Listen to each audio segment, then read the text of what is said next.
오늘 우리 함께 살펴볼 하나님의 말씀은 요한복음 17장 1절입니다. 다 같이 읽겠습니다. 예수께서 이 말씀을 하시고 눈을 들어 하늘을 우러러 이르시되 아버지여 때가 이르렀사오니 아들을 영화롭게 하사 아들로 아버지를 영화롭게 하게 하옵소서. 아멘. 오늘부터 우리는 요한복음 17장을 함께 살펴보려고 합니다.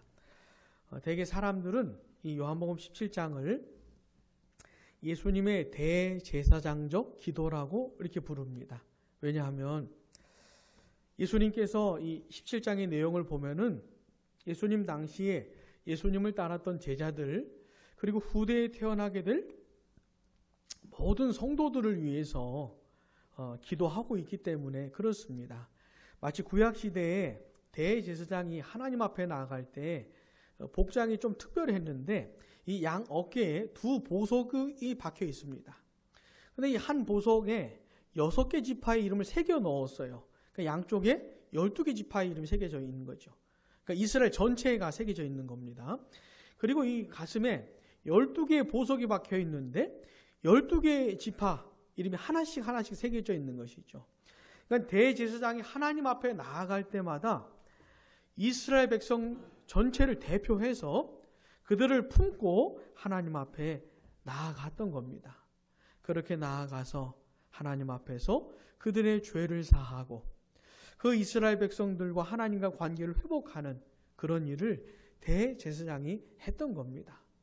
마치 그런 것처럼 예수님께서 제자들과 후대에 있게 될 모든 성도들을 대표로 또 그들을 마음에 품고 하나님 앞에 나아가서 기도하고 있기 때문에 요거를 대제사장적 기도라 이렇게 부릅니다. 그리고 이 요한복음 17장은 성경에 기록된 예수님의 기도 가운데 가장 긴 기도입니다. 가장 긴 기도. 그리고 이 속에 중요한 내용들이 정말 많이 담겨 있어요. 그래가지고 이 내용을 함께 보려고 하는 겁니다. 여러분, 이 요한복음은 그 다른 복음서와는 달리 기록한 목적을 아주 분명하게 밝히고 있습니다. 그러니까 요한복음을 왜 기록했는지 말해주고 있습니다. 우리 한번 요한복음 20장 30절에서 31절 한번 보겠습니다. 요한복음 20장 30절과 31절 우리 함께 읽겠습니다.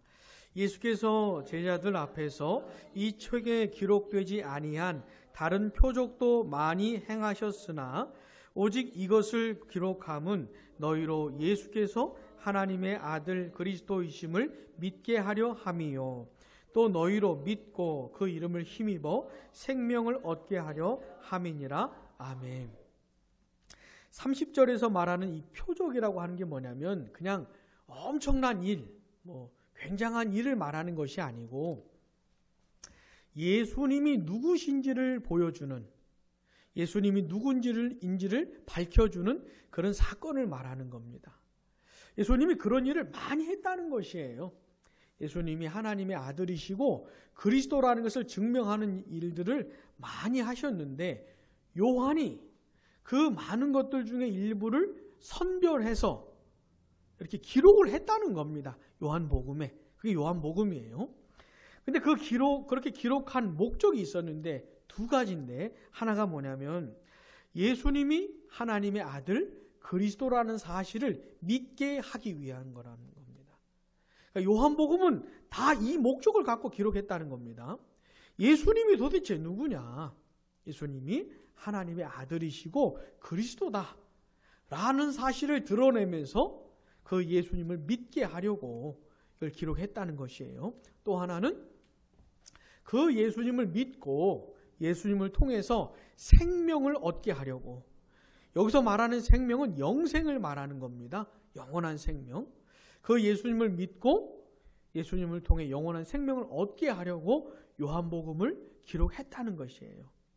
사랑하는 여러분, 특별히 물론 성경 전체가 그렇지만은 특별히 요한복음을 읽으실 때는 이런 목적으로 기록했지 라고 기억하시면서 요한복음을 읽으셔야 됩니다. 요한복음 전체의 내용을 통해서 이런 결론을 딱 얻으셔야 돼요. 어떤 결론이요? 예수님이 하나님의 아들이시구나. 예수님이 그리스도이시구나. 라는 사실을 얻게 되고 그분을 믿게 되고 그 믿음이 더 굳건해지는, 그래서 그분을 통해 주시는 그 영생을 더 풍성하게 누리게 되는 그런 일들이 결과적으로 있어야 하는 겁니다. 그 사람이 요한복음을 제대로 읽은 사람이에요. 자, 그런데 그 목적, 예수님이 하나님의 아들이시고 그리스도라는 사실을 드러내고 그분을 믿게 하고 또 그 믿음을 통해서 영원한 생명을 누리게 만드는 그 목적을 이루는 가장 분명한 사건이 있었어요. 그 요한복음의 목적이 성취되도록 하는 가장 그 목적을 가장 밝히 이루는 그 사건이 있었는데, 그게 뭐냐면 바로 예수님의 십자가 사건입니다. 그런 사건들이 많이 있지만 그 중에 가장 강력한 사건이 예수님의 십자가 사건이에요. 예수님의 십자가 사건이야말로 예수님이 하나님의 아들이시구나, 예수님이 메시아이시고 예수님이 그리스도이시구나, 예수님을 믿어야 사는 거구나, 예수님을 믿어야 영원한 생명을 얻는 것이구나 라는 사실을 가장 분명하고 강력하게 주장하고 증거하는 사건이 바로 십자가 사건인 겁니다. 이 예수님의 십자가 사건보다 더 강력하게 말하는 것이 없어요. 우리를 대신해서 십자가에 못 박혀 죽으신 사건, 우리가 받아야 될 하나님의 진노와 저주와 형벌과 심판을 대신 다 받으신 그 사건, 그게 가장 중요한 것입니다. 여러분, 사실 예수님은 이 일을 감당하기 위해서 오신 겁니다. 예수님이 이 세상에 오셔서 많은 일들을 감당하셨지만 사실 가장 결정적이고도 중요한 것은 이 십자가에서 죽는 것이에요. 사실 이거 하기 위해서 오신 겁니다. 그리고 이제 그때가 드디어 다 된 겁니다. 예수님이 우리 대신 고난당하시고 십자가에서 처절하게 죽으실 그때가 드디어 다 된 것이에요. 그때가 되어서 예수님께서 기도하신 게 바로 요한복음 17장인 겁니다. 그러니까 요한복음 17장을 살펴볼 때는 이런 맥락을 좀 이해하셔야 되는 거예요. 그런 상황 속에서 우리 예수님께서 기도하신 겁니다. 자, 그런 상황을 좀 기억하시면서 우리가 요한복음 17장의 내용 함께 읽어보겠습니다. 예수님이 기도하실 때는 한 번에 하신 거거든요. 몇 절씩 나눠서 기도하신 게 아니고 이걸 통으로 기도하신 겁니다. 이 시간에 우리가 한 번에 한번 같이 끝까지 읽어보겠습니다. 같이요.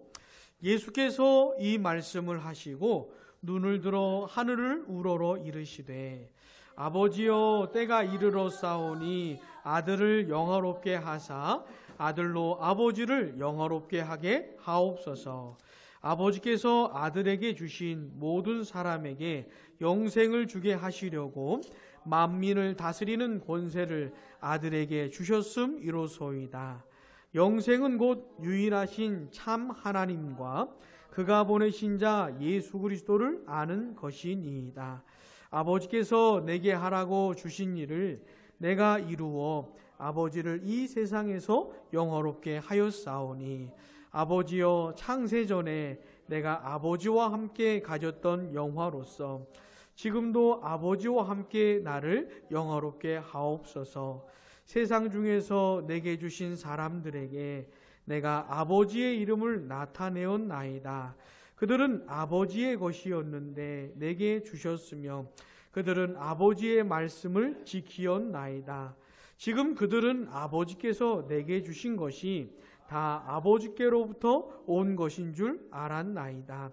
나는 아버지께서 내게 주신 말씀들을 그들에게 주었사오며 그들은 이것을 받고 아버지께로부터 나온 줄을 참으로 아오며 아버지께서 나를 보내신 줄도 믿었사옵나이다.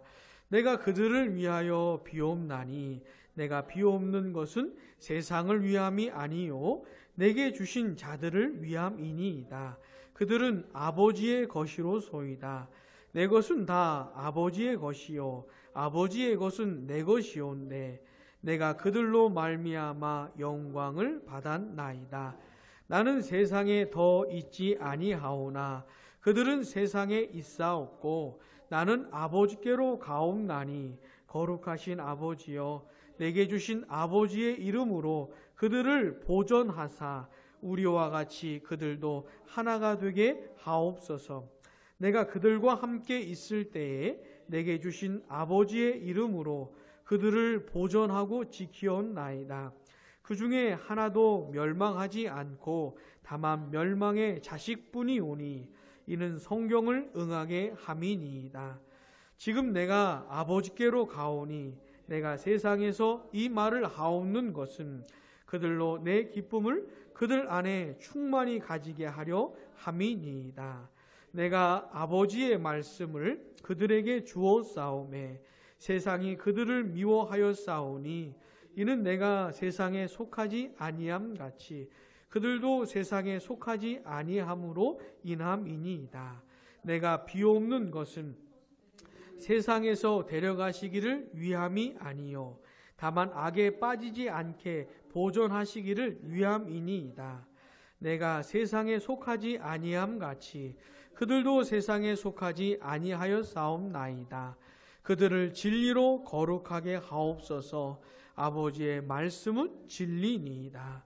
아버지께서 나를 세상에 보내신 것 같이 나도 그들을 세상에 보내었고 또 그들을 위하여 내가 나를 거룩하게 하오니 이는 그들도 진리로 거룩함을 얻게 하려 함이니이다.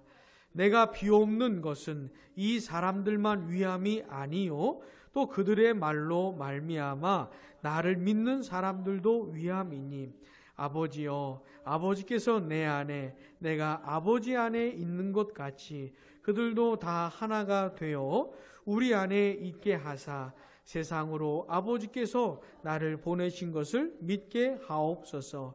내게 주신 영광을 내가 그들에게 주었사오니 이는 우리가 하나가 된 것 같이 그들도 하나가 되게 하려 함이니이다. 곧 내가 그들 안에 있고 아버지께서 내 안에 계시어 그들도 온전함을 이루겨 하나가 되게 하려 함은 아버지께서 나를 보내신 것과 또 나를 사랑하신 같이 그들도 사랑하신 것을 세상으로 알게 하려 함이로소이다. 아버지여 내게 주신 자도 나 있는 곳에 나와 함께 있어 아버지께서 창세전부터 나를 사랑하심으로 내게 주신 나의 영광을 그들로 보게 하시기를 원하옵나이다. 의로우신 아버지여 세상이 아버지를 알지 못하여도 나는 아버지를 알았사옵고 그들도 아버지께서 나를 보내신 줄 알았사옵나이다. 내가 아버지의 이름을 그들에게 알게 하였고 또 알게 하리니 나를 사랑하신 사랑이 그들 안에 있고 나도 그들 안에 있게 하려 함이니이다. 아멘. 자, 요한복음 17장의 내용이 예수님의 기도인데 보세요. 이 세상에 오셔서 예수님이 이제까지 일들을 잘 감당하셨습니다. 아버지의 뜻대로. 그리고 이제 정말 중요한 일, 그걸 앞두고 있어요. 그러니까 기도의 내용을 보면 이런 겁니다. 아버지 내가 이렇게 했습니다. 이런 거예요.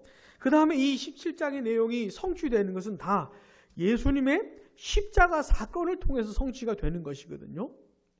그러니까 그 사건을 앞두고 이 17장의 내용이 예수님의 십자가 사건을 통해서 다 성취가 될 건데 그런 것들을 염두에 두면서 기도하신 겁니다. 앞으로 우리가 이 요한복음 17장의 내용을 자세하게 살펴볼 건데 여러분 좀 기도해 주시기 바랍니다.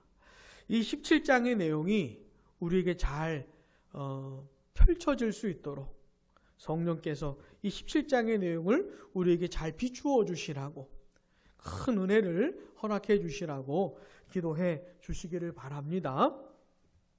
자, 이 17장의 내용은 한 세 부분으로 나눌 수가 있어요. 1절부터 5절까지는 예수님 자신을 위한 기도라고 볼 수가 있고 6절부터 19절까지는 예수님 당시에 예수님을 따랐던 제자들을 위한 기도라고 볼 수가 있고 마지막 20절부터 26절까지는 후대에 있게 될 모든 성도들을 위한 기도라고 볼 수가 있습니다. 오늘 이 시간에는 딱 한 가지만 좀 함께 생각해 보도록 하겠습니다. 자, 예수님께서 이 많은 내용을 이제 하나님께 기도하셨는데 그 내용을 말씀하시기 전에 자신의 기도를 들으시는 하나님을 향해서 뭐라고 이렇게 딱 불렀어요. 뭐라고 불렀죠? 하나님을 향해서 아버지라고 부른 겁니다. 아버지. 우리 본문 1절 보시면 예수께서 이 말씀을 하시고 눈을 들어 하늘 우러러 이르시되 같이요 아버지여 때가 이르렀사오니 아들을 영화롭게 하사 아들로 아버지를 영화롭게 하게 하옵소서. 아멘. 그 하나님을 향해서 아버지라고 불렀던 겁니다. 이게 중요한 거예요. 예수님이 하나님을 아버지라고 불렀던 게 중요한 겁니다. 이 아버지라고 하는 표현은 하나님과 예수님 사이에 누렸던 그 친밀함이 담겨있는 표현입니다. 친밀함이 담겨있는 표현인 것이에요. 물론 요한복음 7장 29절에 보면은 이런 표현이 있어요. 예수님께서 뭐라고 하시냐면 내가 그에게서 났다 이렇게 말씀하셨어요. 그러니까 예수님이 하나님에게서 났다는 겁니다. 물론 이런 표현이 있긴 하지만은 우리로서는 도저히 이해할 수가 없어요. 예수님이 하나님에게서 났다라는 게 무슨 말인지 도저히 이해할 수가 없습니다. 이거를 마치 우리 사람들이 부모가 자식을 낳는 것 같은 그런 식으로 이해를 하면 안 되는 거예요.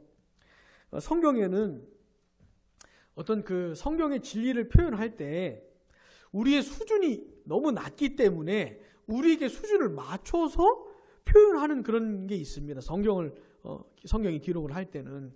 그러니까 우리 수준에 맞춰서 표현하다 보니까 그런 단어를 찾은 것이에요. 내가 그에게서 낳았다. 이런 낳았다라는 단어를 찾은 것 뿐이지 마치 우리 인간 사람이 부모가 자녀를 낳는 것처럼 그런 식으로 하나님도 예수님을 낳았구나 이렇게 이해를 하면 안 되는 겁니다. 우리의 지성으로서는 도저히 이해할 수가 없는. 근데 아무튼 간에 하나님과 예수님 사이는 아버지하고 아들 사이입니다. 성부 하나님과 성자 하나님 사이에 아버지하고 아들 사이인 것이죠. 그래서 이 성자 하나님이 예수님께서 성부 하나님을 뭐라고 불렀다고요? 아버지 이렇게 불렀던 겁니다. 근데 이 표현은 사실 창세 전부터 성부와 성자 사이에 누렸던 친밀감을 나타내는 표현인 것이에요. 요한복음 17장 5절에도 보시면은 이런 표현이 있습니다. 같이 읽어볼게요. 아버지여 창세 전에 내가 아버지와 함께 가졌던 영화로서 지금도 아버지와 함께 나를 영화롭게 하옵소서. 아멘. 창세 전에 그러니까 아무것도 존재하지 않았던 바로 그때 삼위 하나님만 계셨던 바로 그때에 성부와 성자 사이에 영화를 누렸다는 것이에요. 성부와 성자가 함께 영화를 가졌던 영화가 있다는 것이에요. 그러니까 창세전에 성부와 성자 사이에 누렸던 교제가 있었다는 것이죠. 그때부터 성부와 성자는 친밀감을 누렸던 겁니다. 도대체 설명할 수 없는, 상상도 할 수 없는 그 친밀한 교제를 바로 그때부터 가지셨던 것이죠. 성자께서 성부에게 아버지라고 부르셨던 그 관계. 자, 여러분 기억하시기 바랍니다. 성부와 성자 사이에 누렸던 친밀한 관계는 언제부터라고요? 창세 전부터 이미 그때부터 누렸던 것이고 세상 만물이 만들어진 다음에도 계속해서 성부와 성자는 그 친밀감을 누렸던 겁니다. 그러다가 그 성자 하나님이 우리를 구원하기 위해서 이 세상에 사람으로 오신 것이에요. 사람으로 오신 겁니다. 사람으로 오셔서 사람으로 사시다가 우리를 위한 구원 사역을 감당하실 때조차도 예수님은 하나님 아버지와의 그 친밀한 관계를 계속 누리셨습니다. 계속. 그래서 예수님이 이 세상에 태어나시기 전에 예수님이 태어나실 것에 대해서 말해주었던 천사가 이런 말을 합니다. 우리 한번 누가복음 1장 찾아보겠습니다.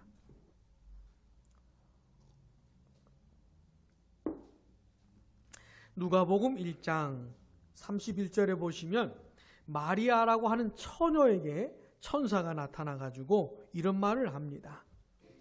누가복음 1장 31절 32절 같이 읽어보겠습니다. 보라, 내가 잉태하여 아들을 낳으리니 그 이름을 예수라 하라. 아멘. 이 장차 어떤 아기가 태어날 것인데 이름을 예수라고 하라는 겁니다. 근데 이 예수라고 이름 지어질 이 아기가 누구냐면 바로 성자 하나님이신 거예요. 창세 전에 성부 하나님과 그 친밀한 교제를 나눴던 그 성자 하나님이 사람으로 이렇게 태어나시게 된다는 겁니다. 근데 30절 보세요. 그 예수님이 큰 자가 되고 그 다음 같이요.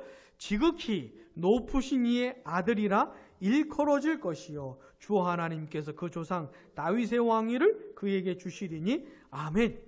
그 예수라고 이름 지어질 그 아기가 그냥 단순한 인간의 아들이 아니고 지극히 높으신 이의 아들이라고 불러질 것이다. 지극히 높으신 이 하나님의 아들이라고 불러질 것이다. 라고 천사 가브리엘이 이렇게 말을 해주고 있는 겁니다. 그러니까 우리 예수님은 이 세상에 태어나시기 전에도 하나님의 아들이라고 이렇게 말을 해줬고 그분이 태어나신 이후에도 하나님의 아들이라고 단순한 사람이 아니고 하나님의 아들이라고 불리어질 것이다. 이렇게 말을 한 것이죠. 예수님의 어린 시절을 보면은 그 이스라엘의 절기를 따라서 예루살렘에 이제 순례길을 떠났는데 부모들하고 친척들하고 같이 이제 예루살렘으로 갔다 오는 겁니다. 그날도 이제 유월절을 맞이해서 예수님이 예루살렘 성전에 같이 간 거예요. 부모님을 따라서. 그리고 이제 절기가 끝나고 가족들, 친척들은 다 집으로 돌아오고 있는데 예수님은 돌아오지 않았던 겁니다. 그 성전에 남아 있었던 거예요. 남아 계셨던 거예요. 그래 부모가 이제 예수님이 잘 쫓아오고 있나 이렇게 예수님을 찾다 보니까 예수님이 없는 겁니다. 그래가지고 예수님을 찾아서 가다 보니까 성전까지 가게 된 것이에요. 근데 예수님이 그 성전에서 뭐 하고 있었냐면 율법 교사들하고 토론을 하고 있는 겁니다. 듣기도 하고 질문도 하고 대답도 하는 뭐 이런 토론을 하고 있었던 것이에요. 누가복음 2장 49절 50절 한번 보시기 바랍니다. 48절부터 보시면 그의 부모가 놀라며 그의 어머니는 이르되 아이야 어찌하여 우리에게 이렇게 하였느냐 보라 내 아버지와 내가 근심하여 너를 찾았노라. 너 왜 이렇게 네 부모를 걱정 끼치느냐 이렇게 하는 것이죠. 그랬더니 예수님 뭐라 그러시냐면 49절 같이요. 예수께서 이르시되 어찌하여 나를 찾으셨나이까 내가 내 아버지 집에 있어야 될 줄을 알지 못하셨나이까. 아멘. 예수님이 성전을 내 아버지 집이라고 부르는 것이에요. 성전은 하나님의 임재가 있는 곳이거든요. 하나님의 임재를 상징하는 곳인데 예수님이 성전을 내 아버지 집이라고. 그러니까 하나님을 자기 아버지라고 이렇게 부르고 계신 거예요. 자, 이렇게 어린 시절을 보내고 드디어 때가 되어서 예수님이 이제 그리스도로서 이제 사역을 시작하게 됐습니다. 보통 우리가 공생애라고 부르는데 그 공생애를 이제 시작을 하게 된 거예요. 근데 예수님이 공생애를 시작하시기 전에 그리스도로서의 사역을 시작하시기 전에 뭘 하셨냐면 세례를 받으셨습니다. 세례를 받으셨어요. 이 세례를 받으신 게 뭐냐면 예수가 하나님의 아들이시고 그리스도라고 하는 그 온 세상에 선포하는 그런 사건이 세례 사건입니다. 근데 예수님이 세례 요한에게 물 세례 받으셨는데 그 물 세례 받으시고 물에서 나올 때 성령으로 또 세례를 받으신 거예요. 성령으로. 성령께서 예수님의 위에 강림을 하셨던 겁니다. 자, 마태복음 3장을 한번 볼게요. 마태복음 3장. 예수님께서 요한에게 물 세례 받고 물에서 나오시는데 성령으로 세례 받으신 거, 성령 세례 성령이 강림하신 것이죠. 근데 그렇게 성령이 강림하실 때 하나님 아버지의 목소리가 들린 겁니다. 자, 3장 16절부터 한번 보세요. 예수께서 세례를 받으시고 곧 물에서 올라오실새 하늘이 열리고 하나님의 성령이 비둘기같이 내려 자기 위에 임하심을 보시더니 성령이 임했어요. 그 다음에 17절 같이요. 하늘로부터 소리가 있어 말씀하시되 이는 내 사랑하는 아들이요 내 기뻐하는 자라 하시니라. 아멘. 성부 하나님의 음성이 들리는 것이에요. 세례받고 성령이 강림하신 그 예수님을 가리켜서 성부 하나님께서 뭐라 그럽니까? 이는 내 사랑하는 아들이다 그런 겁니다. 하나님께서 선포하신 것이에요. 선언하신 겁니다. 예수님은 단순한 인간이 아니에요. 하나님의 아들이십니다. 성부의 아들이세요. 자, 그렇게 선언을 받으시고 나서 예수님이 본격적으로 이제 사역을 하시는 겁니다. 하나님의 말씀도 전하시고 천국 복음도 전하시고 귀신 들린 사람들에게서 귀신을 쫓아내시고 수많은 병자들을 고쳐주시고, 사실 이 모든 사역을 하시면서 예수님께서 증거하시는 건 뭐냐면 내가 그리스도라는 겁니다. 내가 그리스도라는 것이에요. 내가 하나님의 아들이라는 겁니다. 내가 메시아라는 겁니다. 자, 그런 것들을 증거하시면서 실제로 예수님이 하나님이 내 아버지라고 이렇게 말씀들을 하셨어요. 그래서 유대인들이 화가 나는 겁니다. 유대인들이 예수님을 죽이고 싶었던 몇 가지 이유가 있었는데 그 중에 하나가 뭐냐면 예수님이 하나님을 향해서 자기 아버지라고 자꾸 그러는 거예요. 감히 이 유대인들의 눈에는 그냥 인간으로만 보이는데 자기가 감히 하나님을 향해서 자기 아버지라고 그러니까, 그러면 자기가 하나님하고 동등한 분이라는 얘기인데 이 유대인들이 못 참았던 것이죠. 그래서 더 죽이려고 했던 겁니다. 요한복음 5장을 한번 보겠습니다. 요한복음 5장.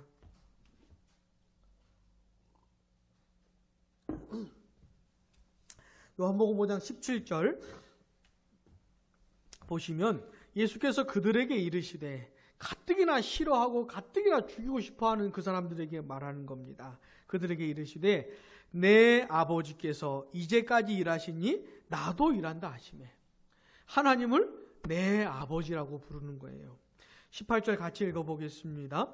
유대인들이 이로 말미암아 더욱 예수를 죽이고자 하니 이는 안식일을 범할 뿐만 아니라 하나님 자기의 친아버지라 하여 자기를 하나님과 사무심이러라. 아멘. 하나님을 향해서 감히 친아버지라고 자기 아버지라 그러니까 자기를 하나님과 동등한 분으로 이렇게 말을 하고 있으니까 너무너무 화가 났던 겁니다. 그러나 이게 사실인 거죠. 사랑하는 여러분, 기억하시기 바랍니다. 이미 예수님은 창세 전부터 하나님과 친밀한 관계를 누렸던 성자 하나님이셨어요. 근데 그분이 이 세상에 사람으로 오신 겁니다. 근데 사람으로 오실 때에도 이분이 하나님의 아들이라는 증거를 받은 분이에요. 그리고 어린 시절을 보내시고 때가 되어서 이제 하나님의 아들로서의 본격적인 사역을 시작할 때 성부 하나님의 음성이 울려 퍼졌던 것이죠. 내 사랑하는 아들이다. 그러면서 예수님이 사역을 하시는데 하나님의 아들로서 사역을 하시는 거예요. 하나님의 아들로서. 그리고 실제로 하나님을 가리켜서 내 아버지라고 말씀을 하셨던 겁니다.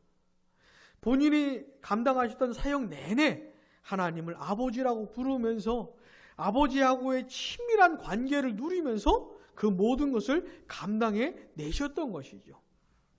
그리고 특별히 우리 예수님의 습관이 하나 있었는데 혹시 뭔지 아십니까? 예수님의 습관이 하나 있었는데 기도하는 습관이 있었어요. 기도하는 습관. 예수님이 기도하실 때 하나님을 뭐라고 불렀냐면 아버지 이렇게 불렀습니다. 아버지. 그 친밀한 관계를 누리면서 관계 속에서 기도하셨던 것이죠. 사랑하는 여러분, 요한복음 17장에서 예수님께서 하나님을 부르실 때 아버지라고 부르셨다는 것을 꼭 기억하시기 바랍니다. 자, 그런데요. 예수 그리스도를 믿는 사람들에게 놀라운 일이 일어나는데 그게 뭐냐면 마치 예수님이 성자 하나님이 성부 하나님을 향해서 아버지라고 불렀던 것처럼 예수 믿는 사람들도 하나님을 향해 아버지라고 부르게 된 겁니다. 아버지라고 부르게 된 거예요. 아버지라고 부를 수 있게 된 겁니다. 물론 예수님하고는 비교할 수 없겠지만은 하나님 아버지하고 친밀한 관계로 회복되어지고 친밀한 관계로 맺어지고 그 관계 속에서 하나님을 아버지라고 부를 수가 있게 된 것이에요. 오직 예수님을 믿는 사람들에게만 허락되는 은혜가 이겁니다.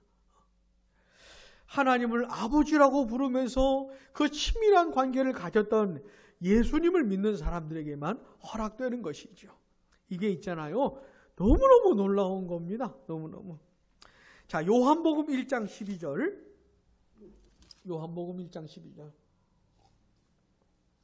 유명한 성경 구절인데 우리 한번 같이 읽어보겠습니다. 영접하는 자, 곧 그 이름을 믿는 자들에게는 하나님의 자녀가 되는 권세를 주셨으니 아멘. 예수 그리스도의 이름을 믿는 사람들에게 주신 특권이 있어요. 뭡니까? 하나님의 자녀가 되는 특권이 주신 겁니다. 그러니까 예수 그리스도를 믿는 사람들은 하나님하고 특별한 관계가 맺어지는 것이에요. 어떤 관계요?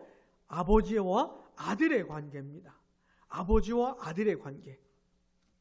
이걸 이제 구약식으로 표현하자면 이거예요. 하나님과 하나님의 백성의 관계. 하나님은 우리의 하나님이 되시고 우리는 하나님의 백성이 되는 그 언약 관계 있지 않습니까? 그걸 신약식으로 표현을 하면 이런 겁니다. 아버지와 아들의 관계입니다. 아버지와 아들의 관계. 사랑하는 여러분, 진실로 그리스도 예수를 믿는 사람들은 하나님과 어떤 관계를 맺었습니까? 아버지와 아들의 관계를 맺은 겁니다. 근데 이 관계는 영원한 관계예요. 그 무엇으로도 그 누구도 끊을 수 없는, 끊어지지 않는 관계. 진짜 예수님을 믿는 사람들은 영원한 하나님의 자녀가 된 겁니다. 영원한 하나님의 자녀가 된 것이에요. 이제 하나님이 그 사람을 자기 자식으로 봅니다.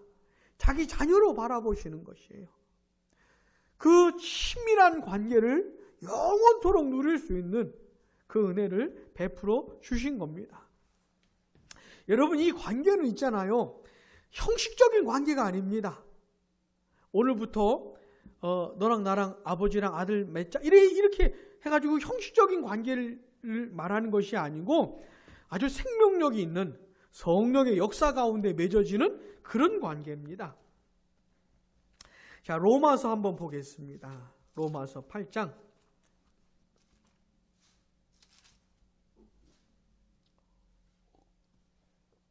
로마서 8장 15절 16절 보시면 너희는 다시 무서워하는 종의 영을 받지 아니하고 같이요 양자의 영을 받았으므로 우리가 아빠 아버지라고 부르짖느니라. 아멘. 성령을 여기서 양자의 영이라고 부르는 겁니다. 성령께서 하시는 사역이 뭐냐면 예수 믿는 사람들을 양자 삼으시는 거예요. 하나님의 자녀로 삼으시는 거죠. 여러분, 예수님은 하나님의 아들이었습니다. 근데 예수 믿는 사람들도 하나님의 아들이 되는 거 아닙니까? 이 둘의 차이가 뭐냐면 예수님은 진짜 아들이고 예수 믿는 사람들은 하나님의 아들로 넣어주신 거예요. 삼아주신 겁니다. 그러니까 양자 삼아 주신 거죠. 양자 삼아 주신 거죠. 근데 이게 성령의 역사를 따라서 그렇게 되는 겁니다. 성령의 역사를 따라서. 성령께서 우리로 하여금 하나님을 아빠, 아버지라고 부르게 만드는 것이에요. 자, 성령의 역사를 따라 예수 믿는 사람들은 하나님을 아버지로 알게 되는 겁니다. 이거는 성령의 역사가 아니고서는 이렇게 될 수가 없어요. 될 수가 없습니다. 여러분, 보지도 못한 하나님, 보이지도 않는 하나님을 향해서 누가 아버지라고 부르겠습니까? 에?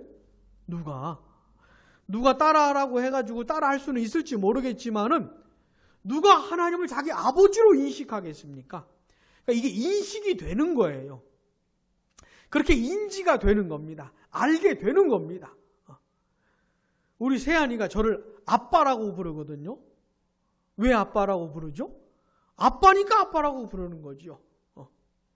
우리 옆에 계신 집사님 우리 세안이에게 아빠 아니라고 아무리 가르쳐줘도 우리 세안이는 죽으나 사나 저를 아빠라고 부를 겁니다. 왜요? 아빠니까. 자, 그런 식의 이해가 성령을 따라 되는 것이에요. 살아계신 하나님을 가리켜서 아빠라고 부르게 되는 것이죠. 성령의 역사를 가리켜서 성령의 역사로 아빠로 인식을 하게 되고 아버지로 알게 되고 그래서 그분을 아버지라고 부르게 되는 것이에요. 16절도 같이 읽어보겠습니다. 성령이 친히 우리의 영과 더불어 우리가 하나님의 자녀인 것을 증언하시니 나니 아멘. 나는 예수 믿는 나는 하나님을 아버지로 알아. 하나님을 아버지라고 부르고 성령은 나를 너는 하나님의 자녀야. 너는 하나님의 자식이야. 하나님은 네 아버지야. 라고 증언해 주신다는 거예요. 그러니까 내 속에서 성령께서 알게 해 주신다는 것이죠.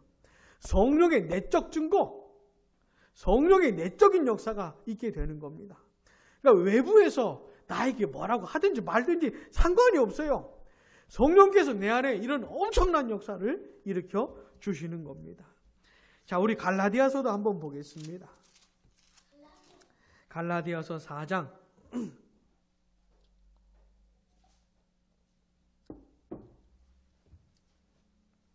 갈라디아서 4장 6절 7절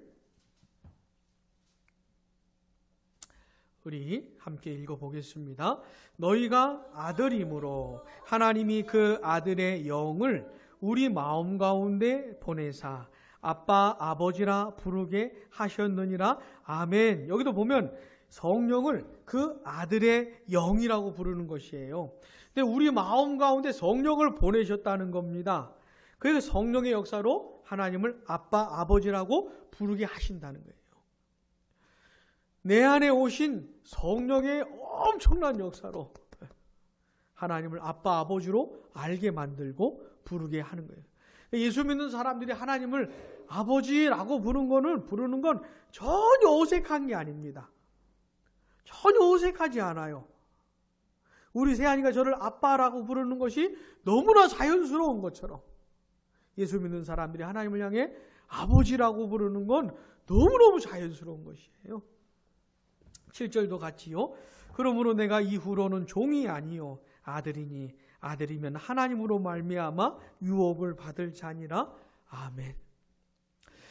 사랑하는 여러분, 아버지라고 불렀던 예수님을 통해서 예수 믿는 사람들이 얻게 되는 그 특별한 은혜가 뭡니까?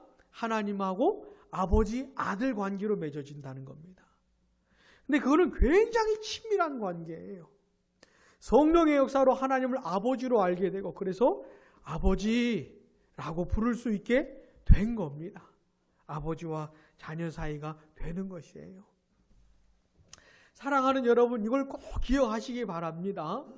예수 믿는 우리가 얻게 된 큰 은혜가 뭡니까? 하나님의 자녀가 됐다는 것이에요. 하나님이 내 아버지가 됐다는 겁니다. 그분을 아버지라고 부를 수 있게 됐다는 겁니다. 이제 예수 믿는 사람들은 남은 인생을 어떻게 사냐면 이 아버지의 사랑 속에서 사는 거예요. 아버지라고 부르면서 아들아 하나님께서 하신 말씀을 들으면서 그 사랑 속에서 평생을 사는 겁니다. 뭘 하든지 간에, 가정에서든지 직장에서든지 간에, 어디에 있든지 뭘 하든지 간에 아버지의 사랑 속에서 살아가는 겁니다. 사랑하는 여러분, 끊어지지 않습니다. 끊어지지 않아요. 내 인생에 무슨 일이 일어나도 절대로 끊어지지 않습니다. 내가 아무리 연약해도, 심지어 죄를 지어도 이 영원한 관계는 끊어지지 않습니다. 여러분, 끊어지지 않아요. 자, 그런데 하나님의 자녀가 된 사람들이 내가 하나님의 자녀구나, 하나님이 내 아버지구나 라는 사실을 느낄 수 있는 가장 밀도 있게 느낄 수 있는 시간이 있는데, 그게 뭐냐면 기도 시간이에요. 기도 시간. 물론 우리가 예수 믿는 사람들이 인생을 살아가는 내내 하나님이 내 아버지라는 것을 알 수 있지만은, 특별히 어떤 시간이요? 기도 시간. 예수님도 하나님께 기도하실 때 아버지 그랬던 거거든요. 우리도 특별히 기도 시간에 이걸 맛볼 수가 있어요. 아버지라고 특별히 부를 수가 있잖아요. 우리가 하나님 앞에 기도할 때, 그래도 기도할 때만큼은 다른 것들에 집중하지 않고 그래도 하나님께 집중할 수가 있지 않습니까? 기도라는 게 뭐예요? 살아계신 하나님 앞에 나아가는 거 아닙니까? 그 살아계신 하나님 앞에 집중하는 거 아닙니까? 그분 앞에 나아가서 아버지라고 부르면서 하나님이 내 아버지였지. 기도하지 않을 때는, 이 세상에 살아갈 때는 온갖 잡다한 것들 때문에 하나님께 아버지라고 부르지도 못하고 집중하지도 못할 때 많지만, 그래도 기도할 때만큼은 하나님께 아버지라고 부를 수 있잖아요. 여러분, 하나님 기도할 때 하나님을 아버지라고 부를 때 그냥 입술에 붙은 말로 하지 마시고 충분히 좀 생각을 하시고 불러보세요. 하나님이 내 아버지라는 사실을, 하나님이 내 아버지 되게 하기 위해서 예수님이 십자가에서 죽으신 이런, 이 세상에 오셔서 하신 일들, 이런 것들을 좀 충분히 묵상하시면서 하나님이 도대체 어떻게 내 아버지가 되었지? 이런 것들을 좀 묵상하시면서 그 하나님을 향해 한번 말해보세요. 그분을 불러보세요. 아버지라고 불러보세요. 성령의 역사를 따라 큰 감동이 있을 겁니다. 우리의 인생이 아무리 힘들고 또 세상에 나 혼자만 남은 것 같다 할지라도, 나에게 아버지가 있었지. 나를 너무너무 사랑하시는 아버지가 있었지. 기도 시간에 맛볼 수 있게 될 겁니다. 그리고 우리 아버지는 있잖아요. 내가 기도하기도 전에 나에게 필요한 게 뭔지 다 아신대요. 사랑이 많으신 분, 아버지가 다 아신대요. 몰라서 기도하라는 게 아니고 다 아시지만 아버지께 나아가서 하나님을 아버지라고 불러보기도 하고 자기에게 필요한 모든 것을 아버지께 다 털어놓고, 아버지, 내 상황이 이래요. 나 지금 이래요. 아버지 도와주세요. 아버지의 도움이 절실해요. 이렇게 아버지께 나아가서 털어놓고 아버지하고 교제 나누기를 원하시는 거죠. 그게 기도입니다. 그게 기도예요. 여러분, 우리 예수님께서 이 세상에 오셔서 예수님을 대적하고 예수님을 혐오하고 예수님한테 미친놈이라고, 귀신 들린 놈이라고 그러고 욕하고 저주하고 덤빈 놈들이 얼마나 많은지 몰라요. 근데 숨 막히는 그 척박한 그 시간들을, 메마른 그 시간들을 보낼 때 예수님이 어떻게 그 모든 일들을 감당해 내셨을까요? 아마도 기도하면서 아버지하고 친밀한 관계를 누리면서 회복되지 않았을까 싶어요. 네, 기도하면서. 사랑하는 여러분, 기도해 보시기 바랍니다. 네? 기도하시기 바랍니다. 예수 믿는 사람들이 수십 년간 해온 게 기도 아닙니까? 근데 그런 거 말고 하나님을 아버지라고 부르는 기도. 진짜 하나님이 나에게 어떻게 아버지가 되어주셨지? 내가 하나님을 아버지라고 부르게 되기까지 무슨 일이 있었지? 이런 것들을 좀 충분히 묵상하시면서 한번 아버지라고 불러보세요. 그리고 아버지의 깊은 사랑을 묵상하시면서 그 아버지 앞에 나아가서 우리 자신의 상태, 우리 자신의 필요를 다 털어놓고 아버지한테 숨길 게 뭐가 있습니까? 그러면서 아버지께 기도하시기를 바랍니다.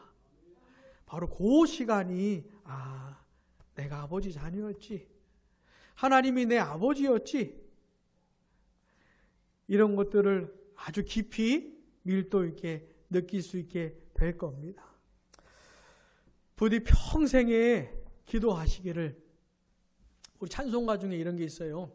내 기도하는 그 시간 그때가 가장 귀하다. 이런 귀하고 달콤하고 참 좋은 그런 걸 이제 기도라고 표현하는 찬송이 있는데, 그런 것처럼 우리 남은 인생에 기도하게 되기를 원하고 그 시간에 하나님 아버지의 깊은 사랑을 경험하게 되시기를 주님의 이름으로 축복합니다. 기도하겠습니다.